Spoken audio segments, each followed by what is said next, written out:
everyone, welcome to my channel. My name is April with Sweet Vintage Dreams. My background is mostly in retail. I've owned several stores, but my very favorites were the gift and home decor. I'm retired now and I am so excited to start this YouTube channel. I hope you will join me on my journey.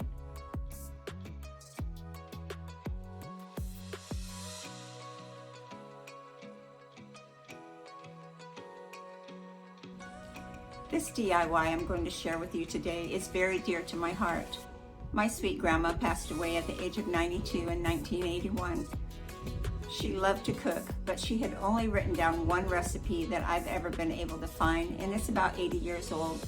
I want to make a keepsake with that recipe so I can put it in my kitchen and always remember my sweet grandma.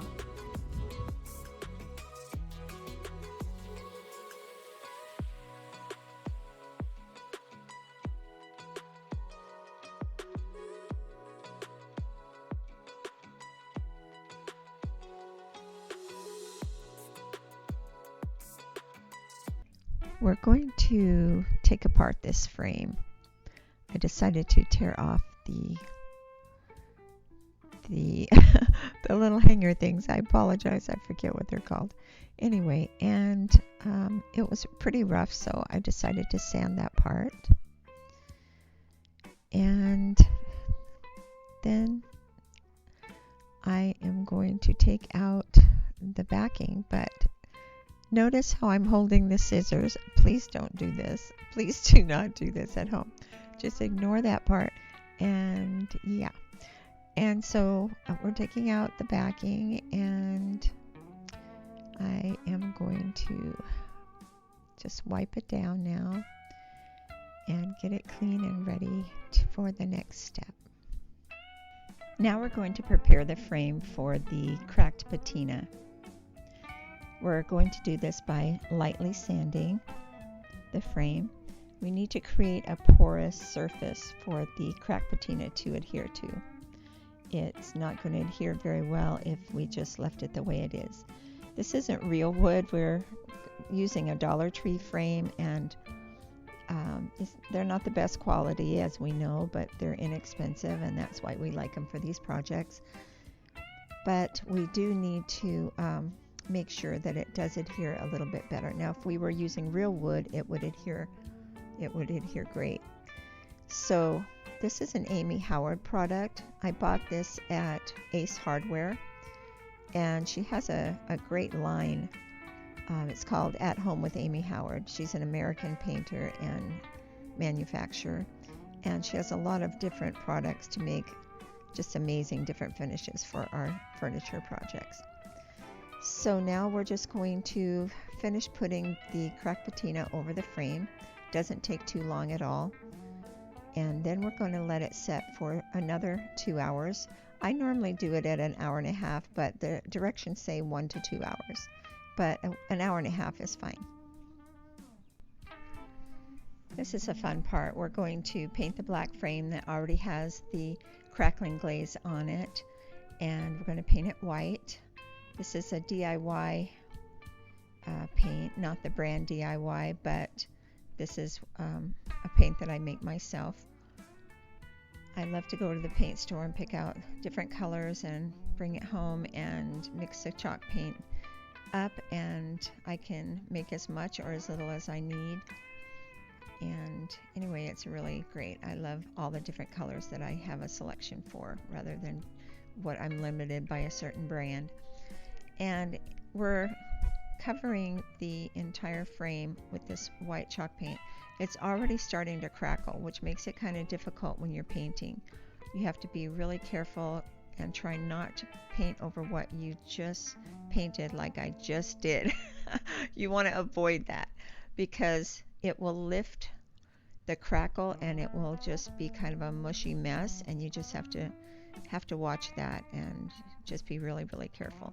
That's why I'm just dabbing it in places now, so that I don't lift that paint and crackle off. It won't crackle as nice.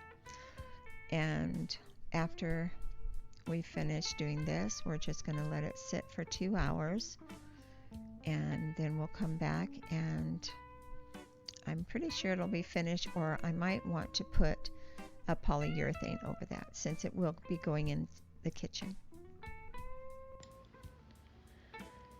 I tried using a sandpaper block to take off this glue and glitter saying on this sign, but it would not work, so I had to use my orbital sander. And I sanded and I sanded and I sanded, and it still would not come off. So I have to figure out a different way that works, maybe a heat gun and scraping it off next time. But anyway, this is what I ended up doing. We're going to trace the jar sign that we got at Dollar Tree, and these pages are from a calendar from Dollar Tree, which I think are adorable. And this is the front cover and the inside front cover, and they're a thicker paper than the regular calendar pages, and I felt it would make a better choice to use these for this project. So we're going to just cut that out, and then we are going to line it up. There's a hole at the top of this calendar page, and I'm going to cut that off. And then it doesn't look exactly like the top of a jar anymore on that paper, but I'm going to trim it up just a little bit until I get it where it's where I like it, and there we go. Next, we're going to be adding the Mod Podge to the Dollar Tree Hello Fall sign. We need to make sure that we spread it out evenly so that we don't get any clumps or streaks. If we get big clumps of Mod Podge, we'll have big clumps under the Be Kind sign or calendar page.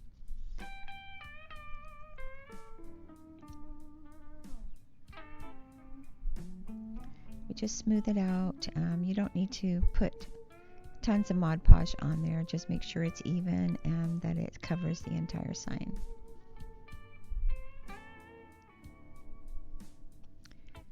Next, we just place the Be Kind calendar page on top, and we're going to be putting 2 layers of burlap on the top, so it's okay if it's not reaching all the way to the top.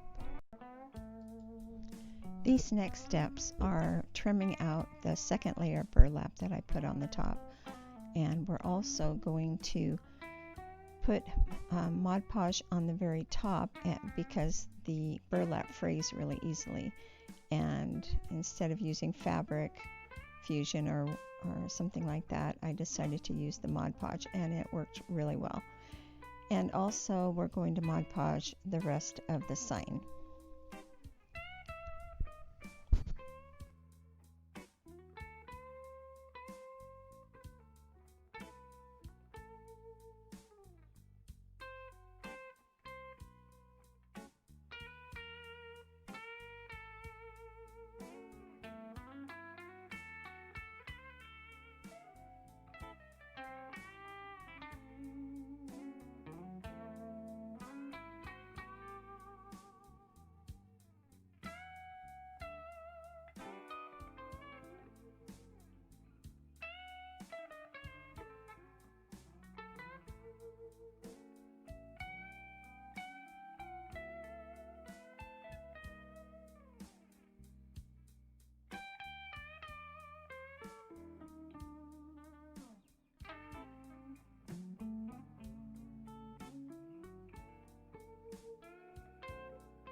We're going to take some twine, we're going to hot glue it on the back, and we're going to work it around the edge that we just created, and we're going to place hot glue in little intervals around and just wrap the twine.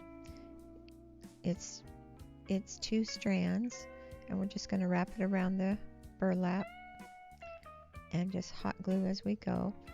This little red thing is to protect your finger from the hot glue. So if you don't have one of those, you really need one. They're a lifesaver, or a finger saver, I should say. Now I'm going to put the Mod Podge on the recipe card at the bottom. I'm going to put part of the calendar page that we used on the jar sign at the bottom.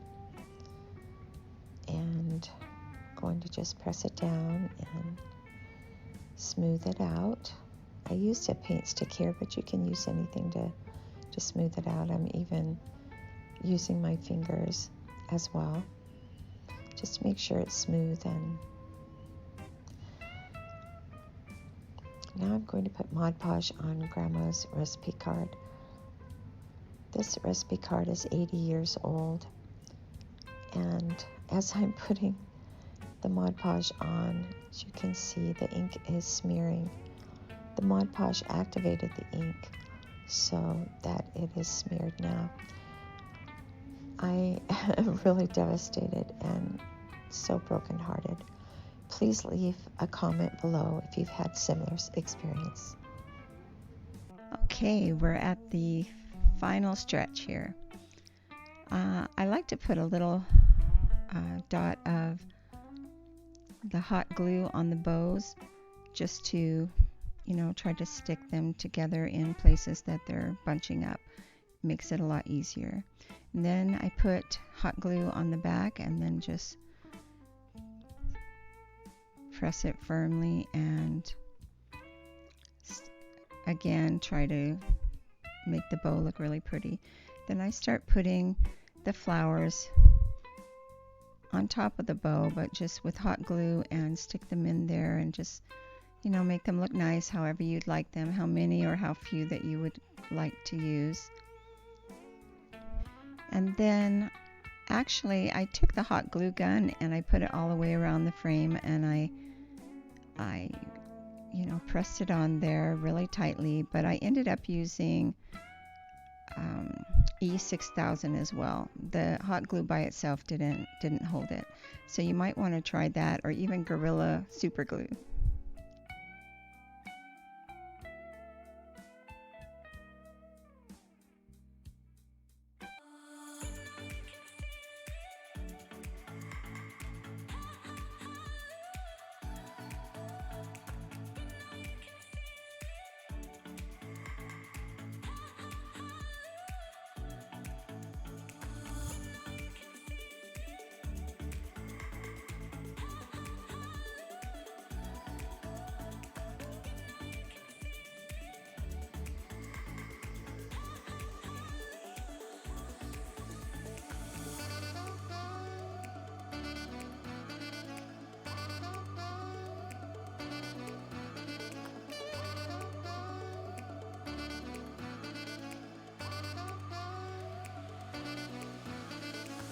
If you enjoyed this video, please give it a thumbs up, and please hit the subscribe button.